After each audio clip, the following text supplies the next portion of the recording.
Welcome to another edition of the AskOkey podcast, coming to you from Studio One in stately PROFF Mansion. And we're not sure what time it is when you're watching this, but if it's good evening or good morning, good day, whatever that happens to be. This evening, we're going to talk about PROFF's office suite. We're going to talk about the MTM line by AskOkey, cars, business advice, tariffs, and a number of other gripping, exciting topics for you. So hang on to your seats for the next hour. Now, before you do that, before we start in on the discussion, don't forget, like and subscribe. Don't do one without doing the other. If you haven't subscribed, all it takes is literally a touch of a button. It won't cost you anything. It won't wear you out, burn you out, or bring you down or anything like that. It's very simple. Go ahead and just live dangerously for the moment. Prof, how are you this evening? I'm very well, Pete. Good, And good, yourself? welcome. I think I'm okay, yeah. No, at least I haven't noticed that I'm not. So we'll thank God for his mercies. Now, Prof's suit is an office suit, and I think this is the first time you've worn an office suit at a podcast. Can you tell everybody out there, first of all, what the office suit is, and then this particular office suit? Well, where do I start, Pete? The office suit is something that pretty much was, it came from, I wouldn't say demand. I wouldn't say it was demand from the audience, but if you recall, we started with the classic cut, which included, of course, the fuller cut trousers and the longer jacket and the more classic proportions. And at the time, which was a good 3 years ago, Yes. it's hard to believe time flies. So the full cut wasn't very popular. No, indeed, no. It wasn't popular, and there was a lot of resistance. Yes. It's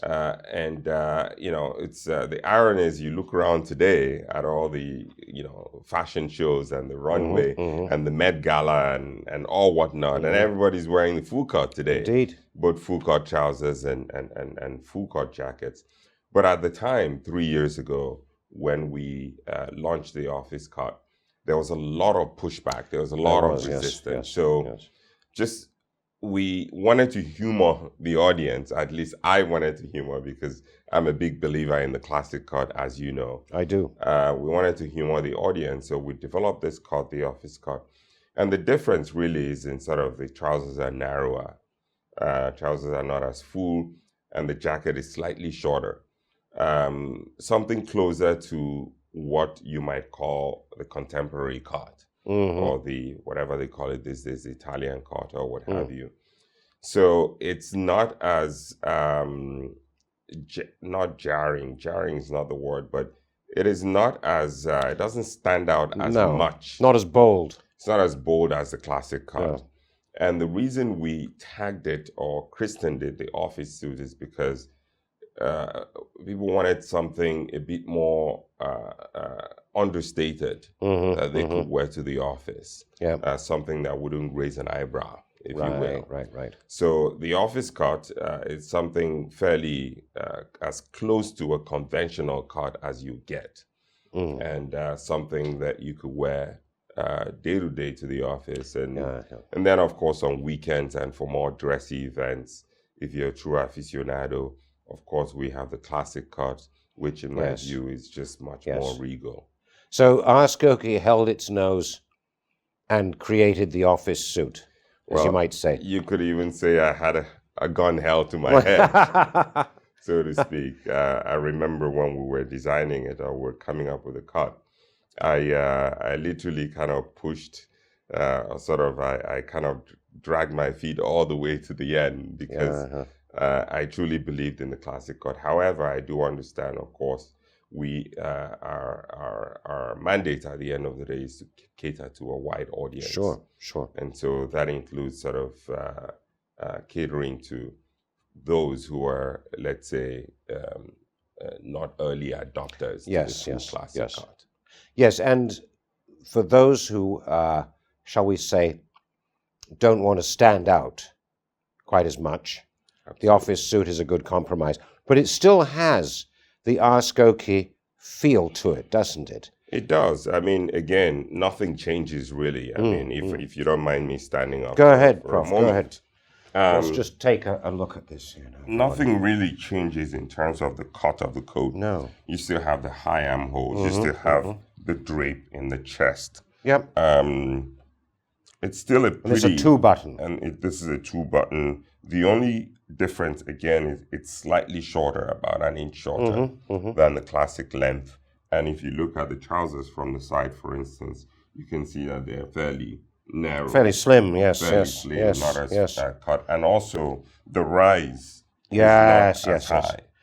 Yeah, a very tame rise, that's Again, when you cut the legs narrower, in most cases, the rise necessarily has to be lower.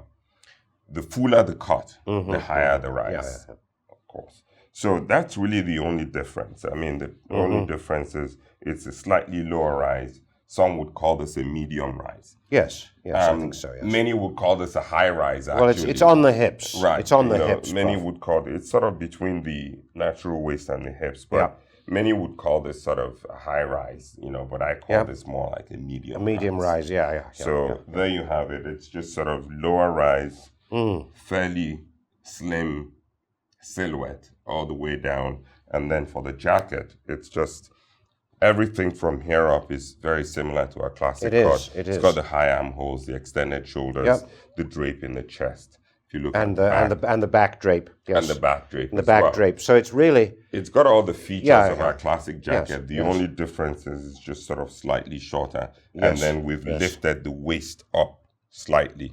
Ah, right, sort of, okay, yes. Rather than, for instance, it's buttoning slightly above my natural waist. So we've sort of like shaped it to lift because the jacket is shorter.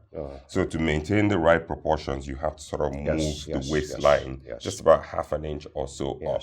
So and the gorge is the same. The gorge is the same. Gorge is the same height, the pocket and everything else, the darts and so forth. Is pretty much the same. Yes, it is, isn't it? Yeah. Splendid.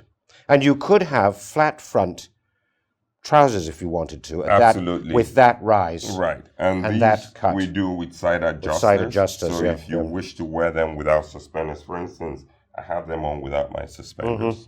So for instance, if you wish to wear them without suspenders, if you find suspenders a little bit intimidating, especially for the office-going man, right? Right, yes. Some people might find it a little bit too, let's say, flashy.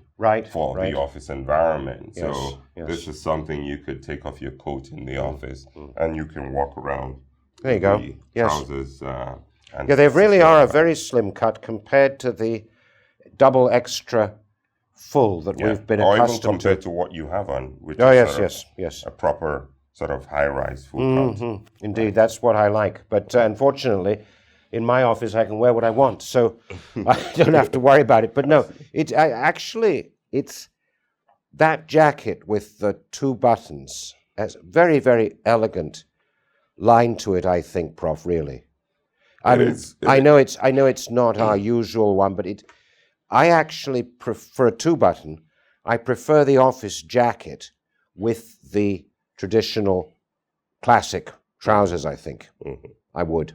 And possibly that cut for a sports jacket would look quite good, wouldn't it? It depends on the type of sports jacket. Oh, okay. Sports jacket, in my view, is a sports garment. So, you have a lot more room for, it should be artistic. I think this cut would be too plain. Maybe. For a proper sport jacket. There you go. Again, I don't work in a traditional office as most people do, and so I'm at liberty. Really, I have a lot more latitude as far as what I can wear. Of course. But again, I do understand that there are those who have office jobs and would prefer to be a little bit understated. Sure. Or prefer to sort of to meld seamlessly into that environment. And the fabric, this is important, everybody. Take note, we'll be asking questions later on. It's not a plain fabric, it's a Glen check. It's a Prince of dark Wales. Grey. Very similar to what you have. Similar to this blue one, yes. Very similar to Yes. what you have on. So in fact, it's the same pattern. It's the just same pattern. different fabrics. I It's think yours we made from Smith Woolens Fin Marisco. Yeah, I think so, yeah. That's a high twist. This is a mohair. This is okay. a mohair, which is about, it feels the same as a high twist. It's almost very similar in terms of the structure. Now, is that Harrison's? This is from London Lounge, I believe. This is a very old fabric. I think a lot of my suits, at least some of the early ones we made, are they come from cloth that I'd collected over many years. And so, I used to subscribe to London Lounge. So I had some of those earlier suits made in London Lounge cloth. But for pretty much most of the suits that I had made, either London Lounge or elsewhere, we can proxy the same cloth. Right. For instance, this cloth, it's very difficult to tell apart from what you have on. Yeah, this is just a slightly brighter blue. That's more of a grayish blue. Exactly. So something like this we could proxy using that or Fox. Sure. Fox Air.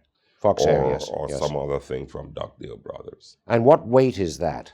This has got to be about 11 ounces. So that's light. Yes. That's a summer cloth, It's a summer cloth, 10, 11 ounces. What you've got on is got to be like 12, 13 ounces. I think it's probably more like 13. Yeah. Although with the high twist, it's deceptive because it feels sort of like 10, but in fact, it's heavier. I mean, this suit weighs a ton when you hold it on a hanger. Right. And it weighs a surprising amount, actually. But the thing about this, the reason I raised the point about the fabric is that you don't want to necessarily have a plain blue-gray, because if you have that pattern, it's not so pronounced that people notice the pattern, and it just very nicely sort of breaks up the impression, doesn't it? Correct.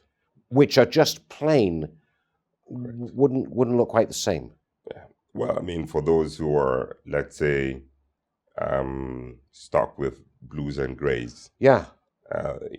Using things like a Glen Check or like a Prince of Wales is a very nice way to introduce a little bit more flair to what would be an otherwise boring. Very, very dull. Yes, I know. I tend to stay away from just plains.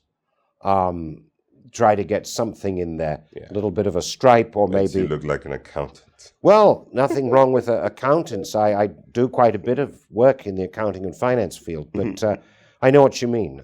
Well, having said that, you'd be surprised. Quite a number of accountants that I've seen where, they'll have a slight, like a Glen Check or a slight stripe or something. Those that wear suits. Yes. And now this office suit is going to be, I think, one of the MTM line garments, isn't it? Yes. This is the AskOkey made-to-measure line, which is coming out soon. We're calling it MTM by AskOkey. You may have seen advertisements for it, and one of them is the office suit. Yes. Now, people will be able to order effectively a product. So they'll be ordering an office suit or they'll be ordering a sports jacket. Well, let me sort of pause there and be very careful with the use of the term office suit, because the whole idea with MTM is not, and when you say this is our office suit, it's not really an office, it's just the way I made this. Sure. So, when you make a bespoke garment, you make it the way you want it. Yeah. And so when you say office suit, Kristen, I named it office suit. You named it the office suit, yes. It's sort of, a way of differentiating it from my own classic. From the classic, Now, for another customer, they might prefer the slimmer trousers with a longer jacket. Yep. Now, what does that make it? I don't know. Exactly my point.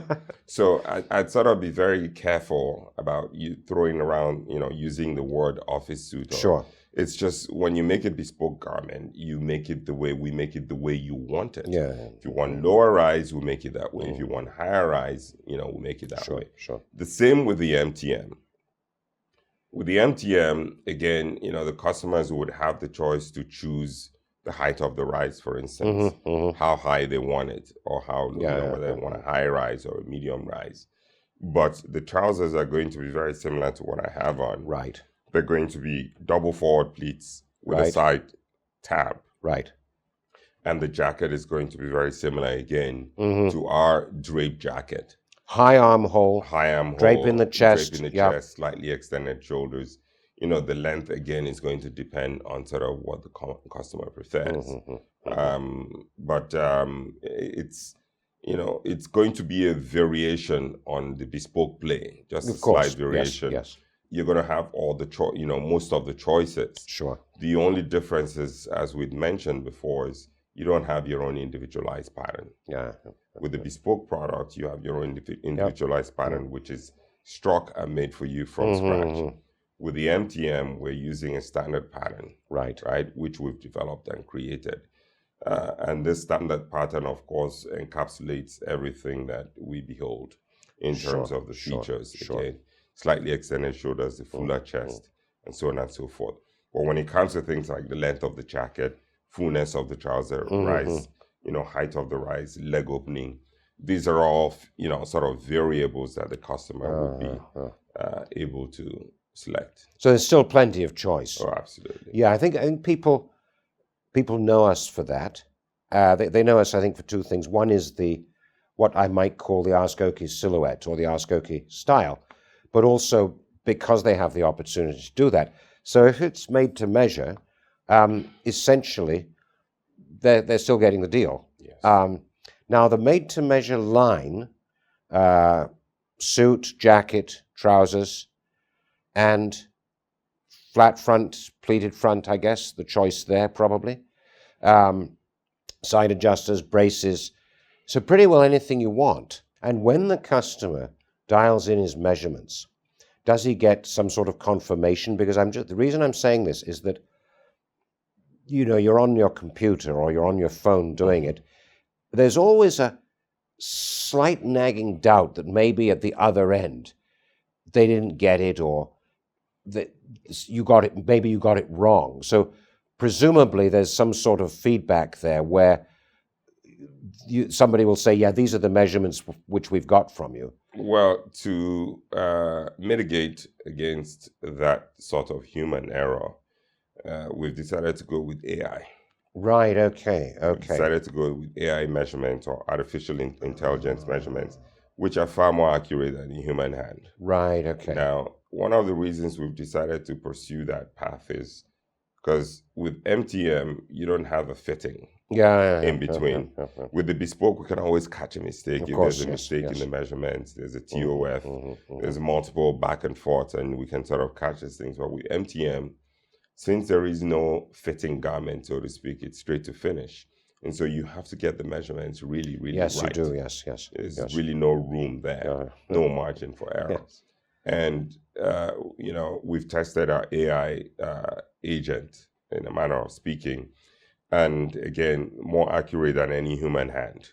Really? And so, absolutely. So we even feel more comfortable with the customers submitting their measurements through the AI agent, which basically includes, just sort of taking your photograph, frontal view, side view, maybe from the back, and so on and so forth. At least that standardizes the process, because then we have another algorithm, right, that takes the raw measurements and sort of creates, you know, the pattern for the you know, and that algorithm basically adds allowances. Right. So when you provide your natural measurements, right, or when the AI provides the natural measurements, there's a second step. We now have to add certain allowances to the natural shoulder width, you know, natural width of the thighs, and so on and so forth, to arrive at basically what is the pattern for the garment. Yes. And so with AI, that will allow us to standardize the process and eliminate, to the greatest extent possible, the role of human error. So if it arrives... You understand what I mean? I do. So with bespoke, you know, because there's so many iterations, if something goes awry, we can catch it. Of course. You know, with MTM, it's a lot more delicate. So we really, really need to nail the measurements. We have to sort of get it right at the measurement point. Yes. Right? Which is why, again, we're promoting highly this AI solution. If I understand, the customer takes his photograph, Correct. probably gets somebody else to take the photograph for him, because otherwise you'll be standing too close and the angle of your phone will be off. Get the photograph, it's fed into it goes into the machine, and the algorithm sort of picks certain points, I guess, on the picture. Well, I want us to let's avoid getting into all the technical, because Right, again, right, that's part of our right. trade secret, right? Right, okay. We can't lift our skirt, Yes, too far yes, up. yes. But suffice to say that once the order has been completed, once the customer completes the order, everything happens on our site, right? Right, You yeah, upload your yeah, photos. yeah. You upload your photos, and basically it's a black box to the customer, right? The customer is just seeing the UX or the user interface Sure. in front. Just upload your photos, right? Once you're done, sort of checked out, right? This is all post checkout, right? And the reason we've done that is because we don't want to turn the website into sort of a playground for people just sort of coming there to sort of to have fun. Yes, right? yes. So the way we structured it is that once the customer processes the cart, right, and checks out, then still on our website they're going to be prompted to a page where all they need to do is just basically upload from their phone. Right, from their phone in a vertical form, right? Vertical 6x9 or whatever, the format is, whatever the format most mobile cameras take photos on, and they just upload it to the website. Right. And the website processes everything behind the scene, of course. Sure. Then basically, returns the data. Right. And then it gets made, and you're not getting an individualized pattern. Fair enough. So and again, let me make this very clear. What does an individual pattern mean? We talked about it in the prior podcast. If you have, for instance, a drop left shoulder, right? An MTM pattern is not going to capture that. No.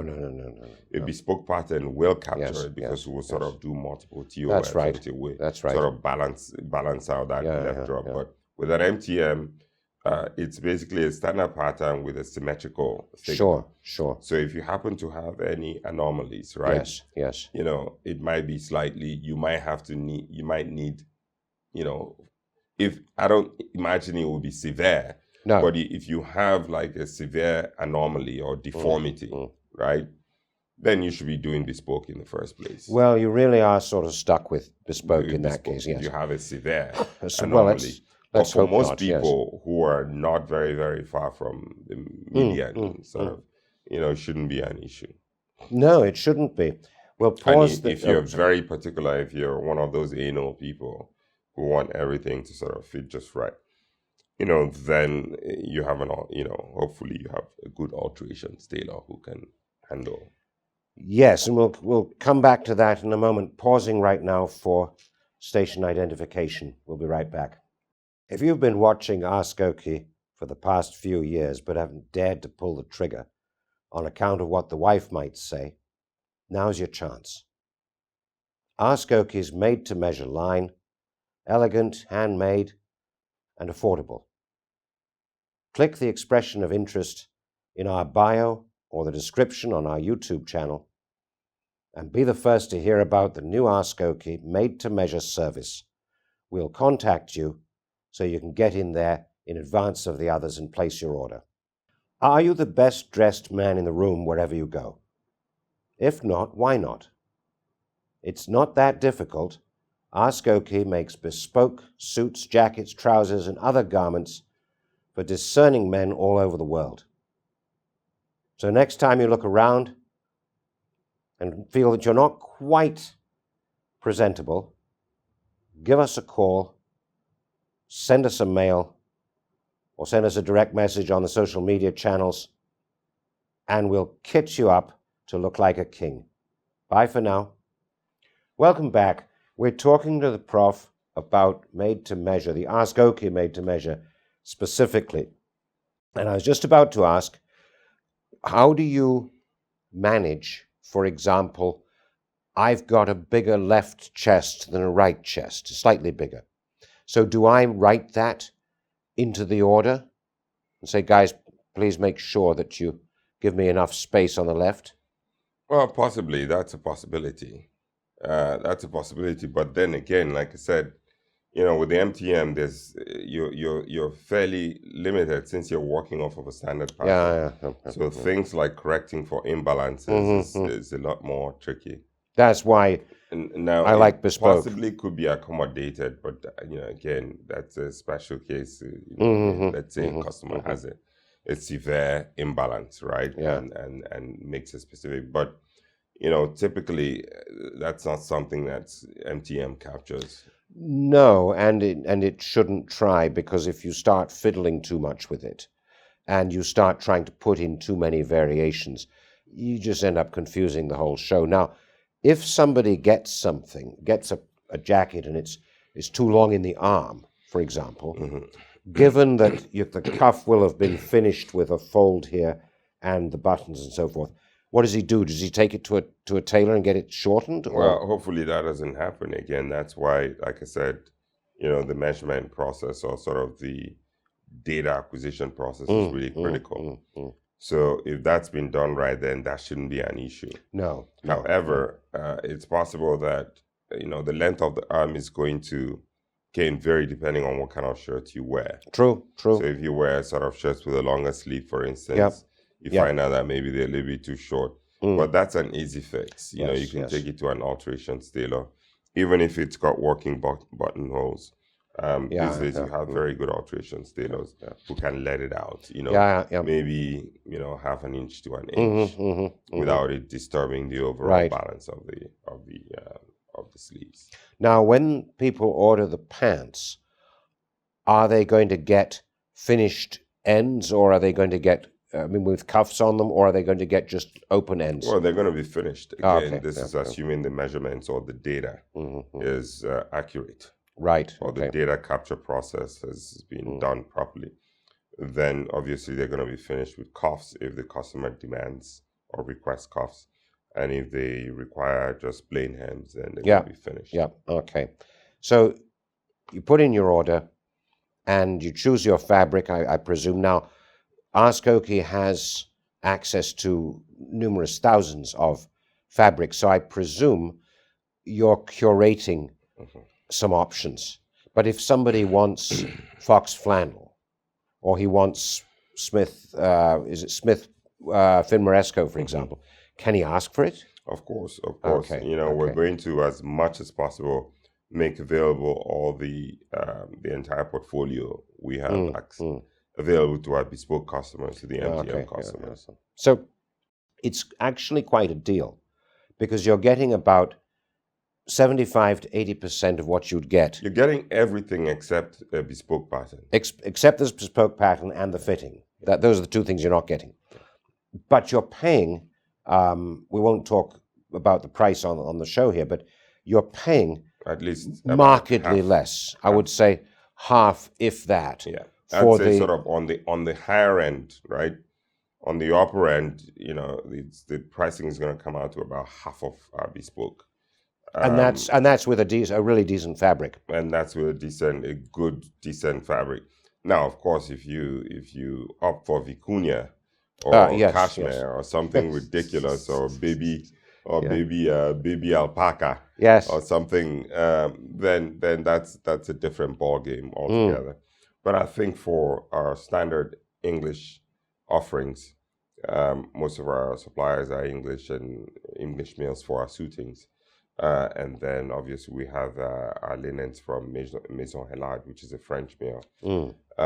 Most of them are very, very, the fabrics are just as good as anywhere. Oh, of course. Very sturdy. Absolutely. West of England, wool. Yeah, I don't think anybody could possibly argue. I know there are people who are real fans of Loro Piano, people like that, but actually you can't beat Dugdale or Harrison's or Fox, Stand Even, and Huddersfield worsteds as so well. fine worsted, I think yes. they're one of our suppliers now. Absolutely. We Yeah. have, right now, we have, all the top suppliers pretty much Yeah. out of England as on our supplier roll. And we don't really carry any Italian suitings. No. Well, we don't need to. We do carry shirtings. Yeah, from we have Italy. Italian shirtings, yes. Canclini, Albini. I think Albini is, I'm not sure if it's Italian or Swiss. I think it's Italian. We carry Albini, Canclini, and then, Yes. of course, Carlo Riva, which is... That's right. Which is a premium, and then Alumo also from Switzerland. Right. Alumo, which in my view, right after Carlo Riva in terms of sort of the hierarchy of shirtings. You have Carlo Riva at the top, you have Alumo of Switzerland, and then everybody else. Really? So, we have all those as vendors. Now, are we going to have made-to-measure shirts? Not initially. Yeah, it's a very complex matter, and it's something we're still trying to resolve. I don't want to speak ahead of myself because these are discussions that are still ongoing. But suffice to say that the whole tariff regime, which is currently being negotiated, has influenced some of our decisions with our shirt supplier. Right. MTM shirt supplier. Right. And to the point where, and I'm not going to mention what countries or specifics here, but you got to, because of the tariffs, customers might be better off just having us make them bespoke shirts. Because, once you add the tariffs, of course, once you add the tariffs, the price sort of is almost at par, on par with our bespoke offering. Indeed. In terms of shirts. Indeed. So we're being very, very cautious about approaching shirts from now till that whole debate is settled. But our suitings, meaning sort of other tailored items, trousers, jackets, and other tailored items, won't be materially impacted by the tariffs. So, we're not looking to pass on any costs. Any additional tariff-related costs, we feel somewhat comfortable absorbing. Interesting. Okay. Because I know that some of the American suppliers of MTM have been hit rather seriously. Absolutely. They've been absolutely smashed. I don't want to mention names, but, the recent examples of the tariffs being 4 times the price of the garment itself, which obviously defeats the whole purpose. Yes. But again, we're very fortunate. Our supply chain hasn't been impacted by these tariff wars. Yes. So it's actually it's a real good deal, because, as I said, you're getting the AskOkey Cut, which, by the way, is actually unique. It really is. You're getting the AskOkey Cut and design. You're getting top quality fabric. You're getting the whole deal, apart, as Prof says, apart from the personalized pattern and the fitting. But you're getting all this at a massive discount to the price of the bespoke. And if you still want the bespoke, if you need the bespoke, then it's there. It's there for you. And of course, it's our shall I say, jewel in the crown? It's our main thing. Yeah, it's our crown jewel. It's our crown jewel, the bespoke. So there's no question of that going away. Now, this is interesting, but I'd like to switch to another topic, and it's not a question from a viewer. It's something I've been curious about. What is the AskOkey car? Now, if you were to choose an automobile, as our American viewers would call it, if you were to choose an automobile that represents AskOkey, what would it be? Because we were talking about watches a few podcasts ago, so this is now cars. That's a very interesting question. I mean, AskOkey is a brand which is a lot more than me. Yes, of course. So I'd hate to impose my own personal tastes.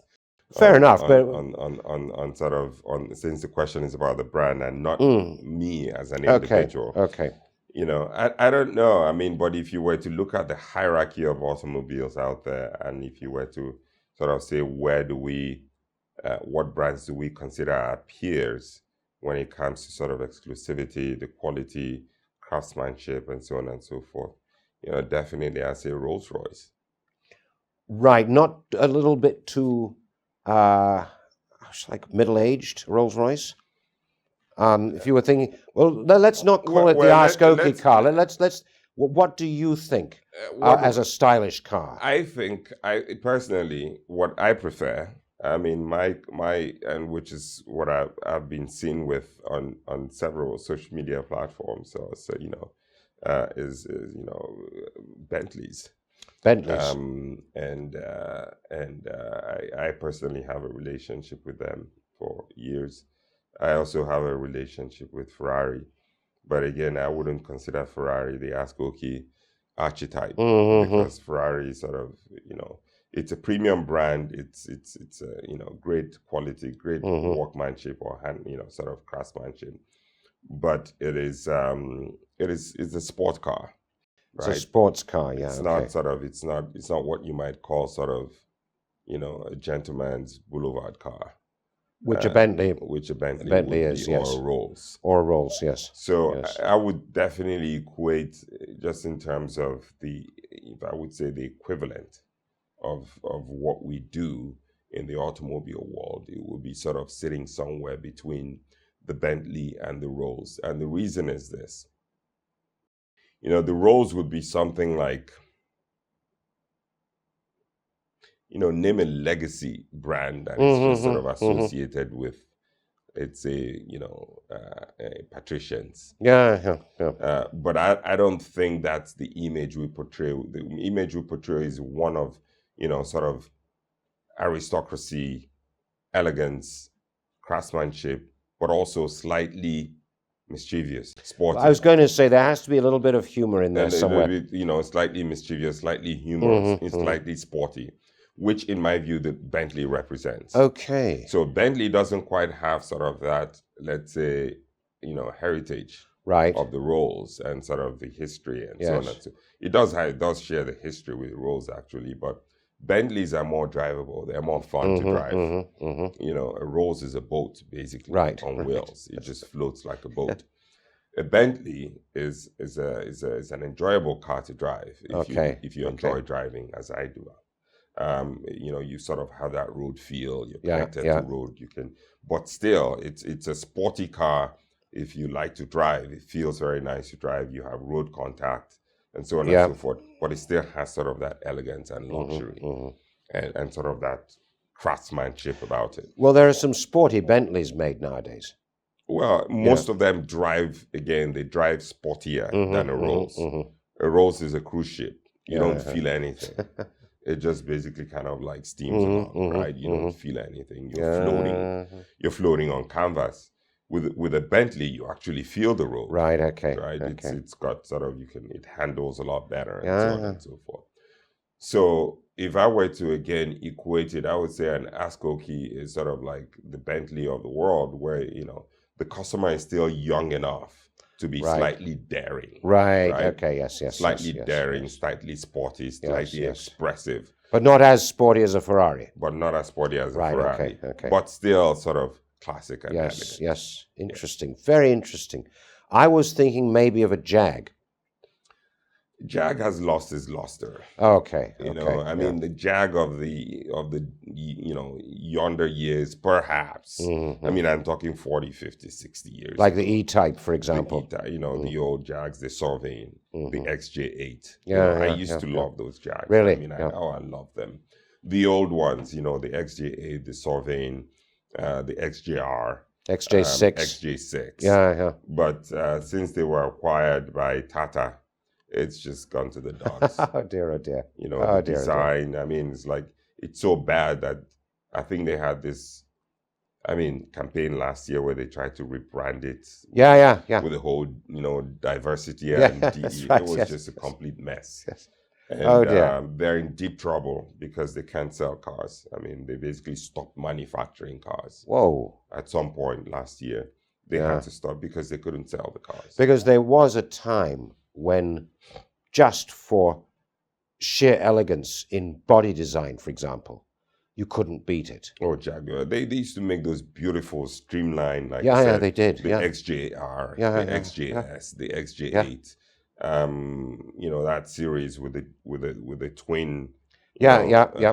Headlamps. headlights, Yeah, yeah, and sort of with the Jaguar sort of leaping forward and yeah. That's forward. right. It Yeah. was one of my dream cars as a child, but since they were acquired by Tata Yeah, and yeah, became yeah. part of JLR Group, I think they've just lost it completely.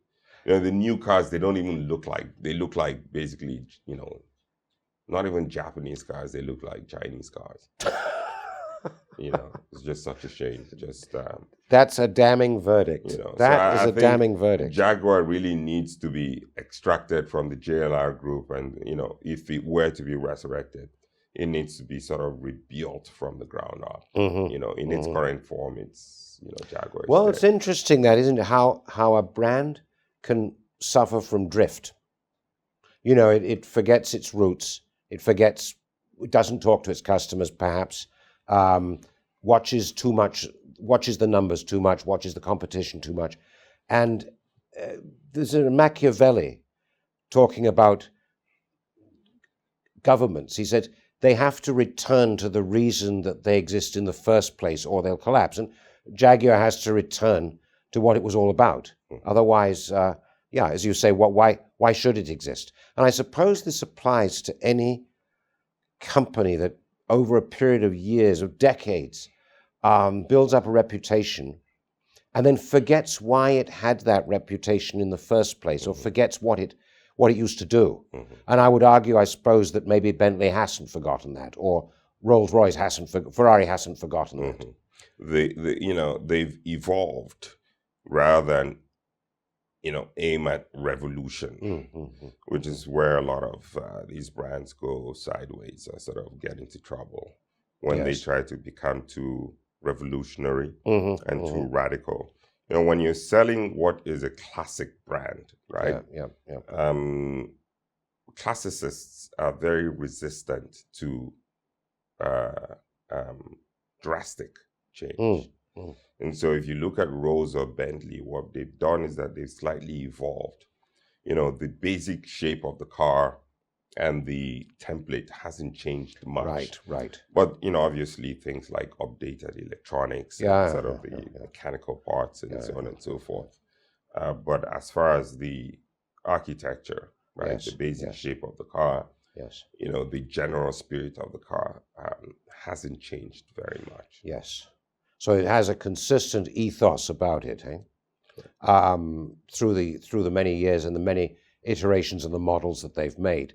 And of course, if you maintain that ethos, you can do quite a bit creatively with it. Now, this takes us on to another topic that I think we might save for another time, which was, I was going to ask you, building on this, what your advice for entrepreneurs is, but let's save that for another one, because it's a long subject. Now, we had a query from Discord, Prof, that I was wanting to ask you about, and that is somebody asking about clothing color and skin color. And he said he's got fairly brown skin, this chap. He didn't say who he is or where he comes from. And he wanted to know how he could sort of not play with, but creatively use skin color to clothing color around his natural skin tone. So if he's got brown skin, is there any particular color of shirt you'd recommend, or shirt and jacket combination, or does it matter at all? Well, I mean, you know, saying you have brown skin is sort of saying not much, because you know, there are many hues of brown, right? Yes. I mean, the general rule is contrast. Right, okay. General is contrast. So if you're pale, you know, that's why navy suits and dark suits are very popular, especially office, sort of the corporate types, right? Especially in the West, right, which is largely Caucasian. So most men look good in navy, dark navy, or sort of a dark gray. If you have pale skin. If you have pale skin, because of the contrast. If you have dark skin, you can also carry. That's the beauty. The good thing about having darker skin is that, you know, you have a lot more range. Interesting. Okay. You have a lot more okay. range. You can wear darker colors. You can wear lighter colors. Mm. If you have pale skin, you want to be very, very careful with wearing light colors, like a white suit or a cream suit or yellow. Look like a milk bottle. Exactly, like bright colors. So Yeah. if you're brown, depending on where you fall in the spectrum of brown, which could be anything to anything. I mean, I'm brown. So you can get away with yellow, for example. Yeah, because I'm darker. I can get away with pastels, brighter colors, because my skin offers contrast. So if you're brown and you're dark enough in that spectrum, then you can carry off, colors better than someone who is, say, on the paler. Like me, for example. Of that brown. Exactly. Yep. So I'm better off sticking with darker colors. Absolutely. On the jacket. Yeah. Absolutely. And shirts can be light, obviously. Shirts, of course, can be lighter because they're worn close to the body. Interesting. So if you're out there on Discord, this one's for you. The darker the skin, the more scope you have for different colors. So be bold and live dangerously. Now, one more here. Somebody on Instagram wants to know how he can really wow his friends at a cocktail party. What can he wear at a cocktail party? So it's not a formal occasion, it's not a dinner jacket occasion. How can he really sort of make an impression at a cocktail party in something really creative, really original? That's an interesting question. How do you make a wow impression? I always say this, you make an impression with your confidence. Right, okay. Yeah. I mean, it's very difficult to prescribe any specific outfit. I mean, it's like, look at, for instance, here in Studio One. I mean, what do you prescribe, right? So it's very difficult almost impossible to be prescriptive. Maybe something like one of those patterned linens from Maison Hellard. I mean, I wouldn't even touch that because there's so much range, right? There's so much, variety. First of all, obviously, hopefully you do have some imagination. Right? And you could wear a plain navy suit and still be impressive. Yes, right? Of course. I mean, look at what I'm wearing, right? Yes. Wearing basically a plain navy suit, as standard as it gets, right? But you could walk into a room and make an impression. Sure. So it depends on sort of how you put yourself together and how you carry it. Yes, okay. I think when people ask these types of questions, in my view, and I hate to sort of sound this, sort of as a downer, but it betrays a lack of confidence. Possibly. Because, no one who has any measure of real confidence would ask a question like that. I know what you mean. I mean, think about it, Pete. Why would I even care to make an impression? I am the impression.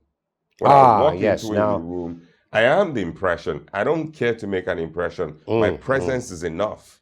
Why should I fawn over? Yes, true. Why should I sort of, wear, costume. Yes. Why do I need to put on a costume to impress? Yes, right? True. I impress with my personality. Yes. With your presence. Yes. And obviously with whatever is in here, right? Yeah. How you're able to engage the audience, carry on a conversation. These are all elements of character.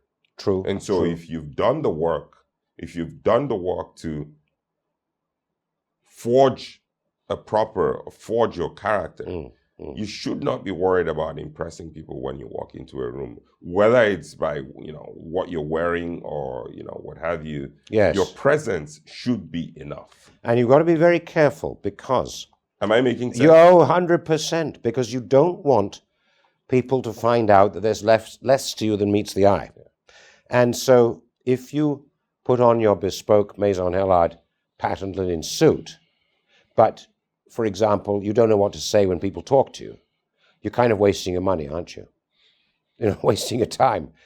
So that's very interesting. So not trying to, as Prof says, not trying to do a downer, but you wouldn't worry about it.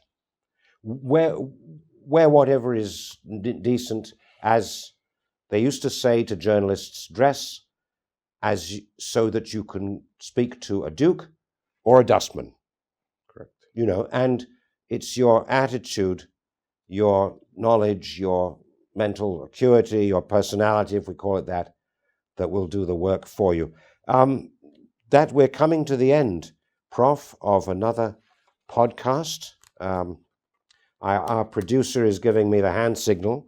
So thank you very much. As always a pleasure. Good you. to talk to you. Thank For you. telling us about all the MTM news. Thank you very much. Until next time, everybody, have a very good evening or a very good day, very good morning, and we'll see you soon here in Studio One. Bye for now. Thank you.